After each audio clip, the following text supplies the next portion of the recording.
Hi everyone, welcome back to my channel. So today I created this look using the new Natasha Denona. This is the mini sunset palette. Yeah, so I just kind of created a little sunset eye for you, trying out her shadows. I've never used any of her shadows before, so I was really excited to play with the palette. It retails in Canada for $30, which is kind of pricey because the palette is very small. My friend Amanda, who is amazing, bought it for me for my birthday, so thank you so much. I've never owned anything from Natasha Denona, so that's kind of really special to me. This is what the palette looks like. It comes with all these shades. It has two mattes, and then the rest are kind of like a metallic kind of looking, you know, shadows. I'm just going to get into the video and show you how I created this eye look. If you're interested, please keep going in with this shade called Halo, and I'm just working this into the crease.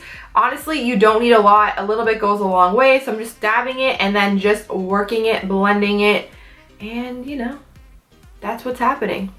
What I want to say about these, there's not like kickback. So, you know, you dip it in and you're not blowing and things aren't flying. So that is very positive.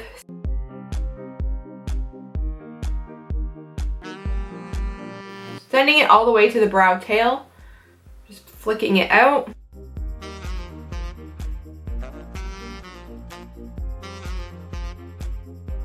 I'm actually just gonna go underneath my brow bone with a tiny bit of this shimmery color called Guava.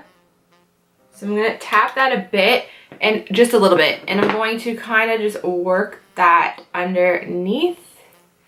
But you can tell like right away how pigmented that is. Also going to blend the same shade underneath my eye. Next I'm going to take the shade Dirty, which is this brown matte shade, and I'm going to pick it up on my brush. I'm going to use that all over the whole eyelid, so the whole lower eyelid. So we're just going to start to work that on.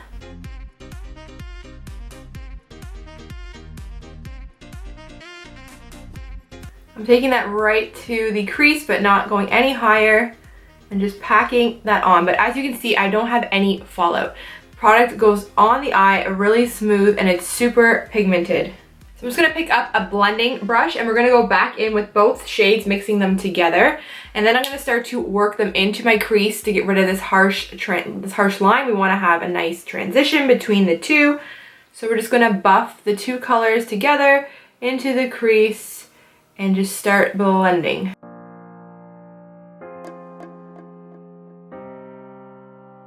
After you blend, I take a little bit more of the same Dirty shade, and I like to just reapply it to make it stand out, make it bright. Taking a little bit more of the Dirty shade, but I'm only focusing that on the very outside of my eye, just the very edge, kind of connecting the upper and then the lower lash line together.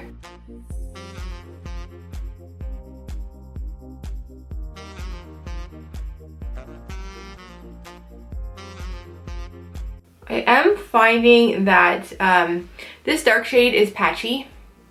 It's kind of weird actually, because it goes on in certain areas like more brown.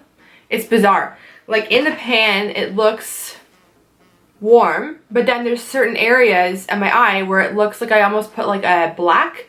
It's really strange. It's bizarre. Like it looks like I used a black into the crease, but I didn't. It's just you know, showing up that way. So I zoomed it in so you can kind of see what I'm talking about. So if you can tell, it's like more, it almost looks like I put like a dark, my lighting's off, it's not as warm in real life, but it almost looks like I put like a dark kind of brown black on my eyelid, but I didn't. It's kind of blending out. Some spots are darker than others. It's a little strange.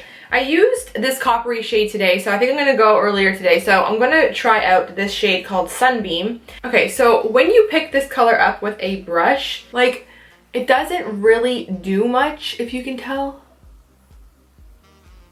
with a brush. Just like by itself, it's kind of like meh.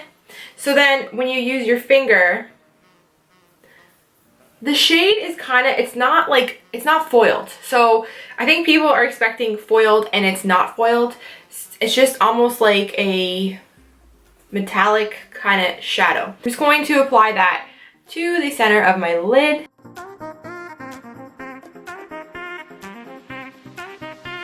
So if I take some Fix Plus on a brush. Let's try that.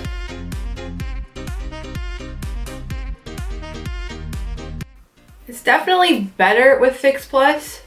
And then I'm actually gonna add some of this light shade, which is called Guava, that we use underneath to highlight the brow. I'm gonna actually add it to the inner corners of my eye, which is not something that I was going to do, but I'm going to do it anyways. So I'm actually gonna also wet this one just because I think it will work better, show up better.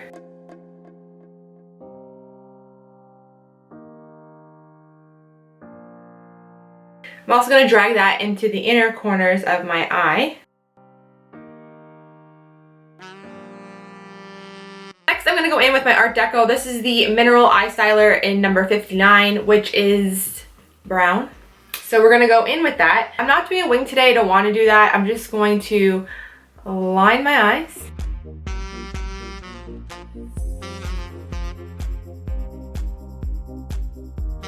Just gonna give my eyelashes a quick curl, trying not to touch the base just because I just put eyeliner on and I should have curled them beforehand. My advice is to curl your eyelashes before you put your eyeliner on. It always works out better that way for me.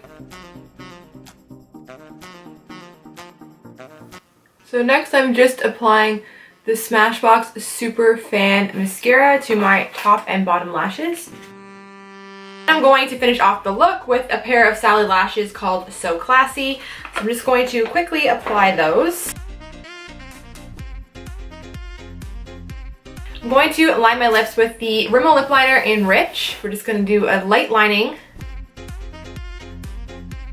to kind of fill in the whole lip.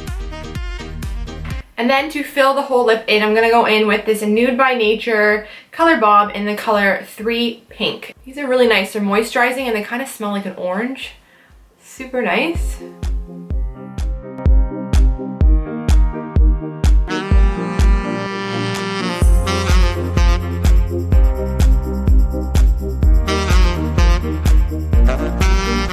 Okay, so I'm kind of torn on this palette after using it. I feel like I've read reviews online before I used the palette and they were very mixed. There's a lot of people saying negative things about it and I kind of understand why. I'm gonna try to explain it in the best way that I can, and this is why I understand why people are kind of giving it a bad review. Okay, so the palette itself is $30 in Canada, which is expensive because this is the size of a pack of gum and you're only getting 5 shadows and it's $30 and the shadows are not even big pans, they are small. So that is for sure like $30. It's pricey, very pricey. The matte shadows are creamy, but here is the interesting part. I found the matte shadows took a little bit more blending time. They had to really kind of blend them and work with them. Now, what was really bizarre to me was this dark shadow here.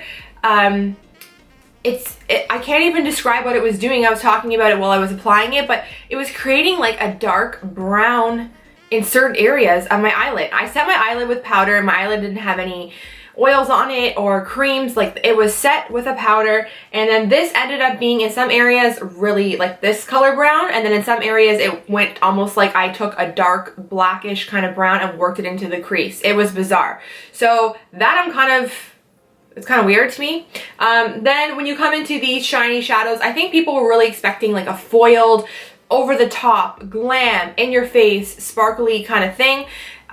They're not really like that. It's more of like a metallic finish of an eyeshadow. And to be honest with you, if you do not wet your brush with a MAC or like a Fix Plus kind of thing, they don't go on overly pigmented. They kind of just go on like a normal kind of eyeshadow. So you do, I find, have to either wet your brush with some sort of product, use your finger and pat it on, but they're not like over the top shimmers. So I think that's where people are disappointed.